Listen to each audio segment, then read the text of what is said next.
It's Terrific Tuesday for Team GB at the Tokyo Olympics with triathletes Georgia Taylor-Brown coming back from a flat tyre on the cycling leg of her triathlon to win a silver medal for Team GB.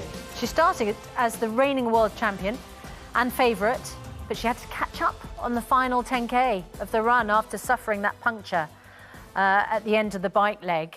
So let's talk to her dad, Darryl Taylor, and her mum, Beverly Brown.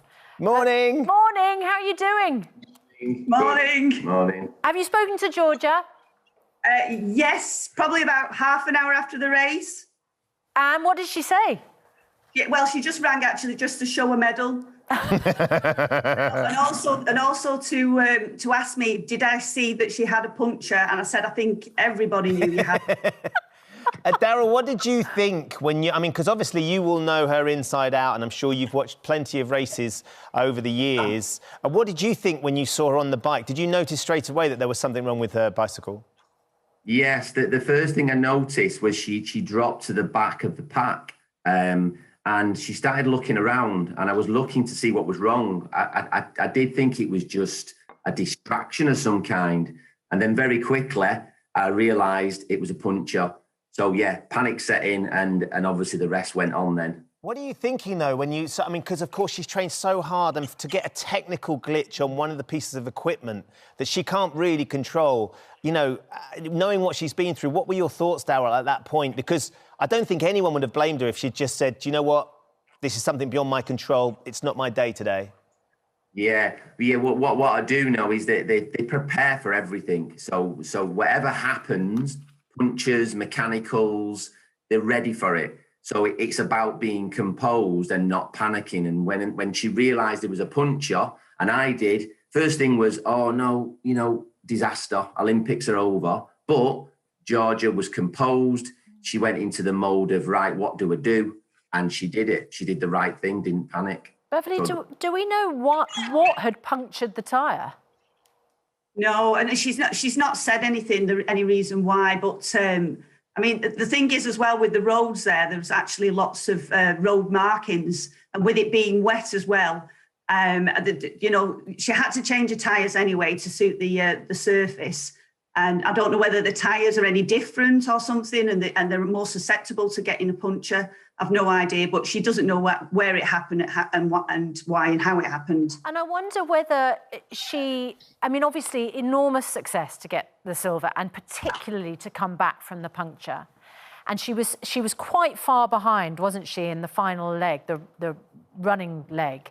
But I wonder how much extra effort she might have had to have put into the cycle because she was cycling with a puncture.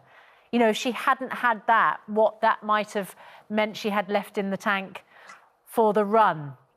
Yeah, I mean, it's a lot more difficult to cycle on a flat tyre, and obviously it did slow her down, and she had to take precaution when she was going around corners and things. But I'm not sure it took too much out of her.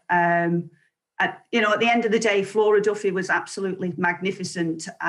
You know, even if she was with her, I'm not quite sure on the day if she would have actually beat Flora. I mean, she's just an amazing athlete. Yeah. And that's Flora Duffy, who was competing for Bermuda. Yeah, and that was a first gold medal for Bermuda. So, I mean, first gold medal ever for Bermuda. So, yeah, absolutely right. You know, congratulations, and take nothing away from Flora. Darryl, Georgia has not just had to deal with a punctured tyre, but in the course of her sort of training in previous years, she's had to deal with a potentially punctured foot. She's had some severe injuries, hasn't she? Yeah, she suffered a navicular fracture to the foot, which was devastating, really. It's one of the most difficult bones to heal. So literally a foot is been drilled with 2 screws to hold it in place that are there permanently. So that was a thing that happened a number of years back, and she didn't run for a long time. It could have been career ending, but they were fantastic, and they got it back in one piece, as I say, with 2 screws, and it held together well. clearly it did, because she's an Olympic silver medalist. She's running on a foot. It's extraordinary. Which is held together by screws. Yeah, two screws that hold the bone that we're putting in. Oh, my goodness. If I had the picture, I could show you, but I don't think you want to see. No. The mental strength involved with all of our athletes to get there and do this is one thing, and they get to take on the race. They get to sort of abate their nerves. As soon as that race starts, they get into race mode. I wonder, Beverly, how hard it is for you and for Daryl watching the race at home and watching it unfold. Have you got any sleep over the last few days? Has it been horrendous? No. Not at all. It's been awful. I've never experienced anything like it. I mean, obviously she's raced before and you're nervous, but this is just another level Olympic Games. And it just over the last few days. And then there was, there was expectation of a typhoon coming towards Tokyo.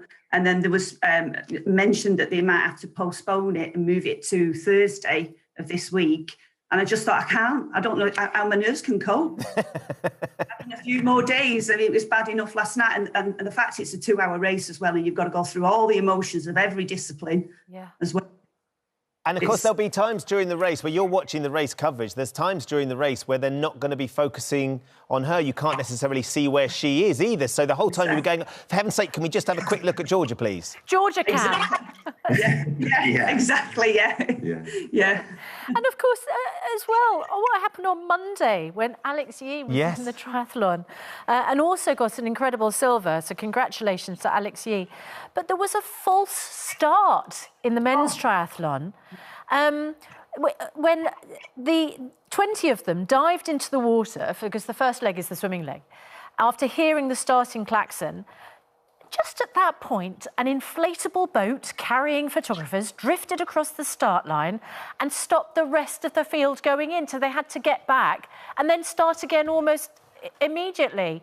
I mean, you must have seen that and thought, oh, my God, what else can go wrong? Yeah, I know. Yes, I mean, I've never seen anything like it. And for it to happen at the Olympic Games as well. I think it was a boat with camera crew on it, and there was 2 of them. It was just weird to see that half of the pontoon went in the water and the other half were just like stood there looking. it was extreme. And for those swimmers that dove in as well, they've started the race. They got a good 150 metres, and then they had to suddenly get stopped and brought back again. So what's the plan then, Dal? Do you know when she's coming home? Do you know when you're going to finally be able to give her a hug? I'm not sure. It's the relays coming up on Friday. And then shortly after, they will be leaving Tokyo and heading home the team will be coming home. Yeah. So early next week, I'd like to go and see Georgia, me and Beverly, and celebrate the achievements and see her face to face, which we haven't done for a while. So, hopefully next week. Beverly, will the relay be a little bit calmer now that she's got this one in the bag? Oh, gosh, no. You've got other people involved, haven't you? I mean, there's the added pressure as well of the team dynamics and not letting anybody down. So, from Georgia's point of view, it's probably more stressful, but it's just another race as well for us to go through all them emotions all over again. Gosh, well, hopefully you'll get some sleep at some point and you can finally relax and have a proper celebration with her when she comes back. Do give her a huge hug from all of us. Look, the thing is that we're talking to 2 top-level athletes, yes, as it is, aren't we? Because, Daryl, you were a GB track athlete, and Beverly, you were a national level. You swam for your country. So, I mean, you both know what that pressure is like. Yeah, I mean, no, I didn't swim for my country. I just swam at a national level, but I know what pressure is, and used to run as well, so certainly know what that's like, but I can tell you that the nerves are more when you're watching your daughter compete than they are when you're competing yourself. It's just another level to it. Is it more nerve-wracking when it's Definitely. Oh, well, congratulations to your incredible daughter. Congratulations to you. Thrilled for you, the family, and for her as well. And I think, Beverly, usually a sporting achievement, as you get a little bit older, it gets better and better and better. You don't have to say you didn't swim nationally. You can say you swam nationally. That's all right. You can own that. No one would mind. Yeah, honestly. Your achievements are phenomenal as a family. Thank you so much. Congratulations. It's great to see you. Thank you.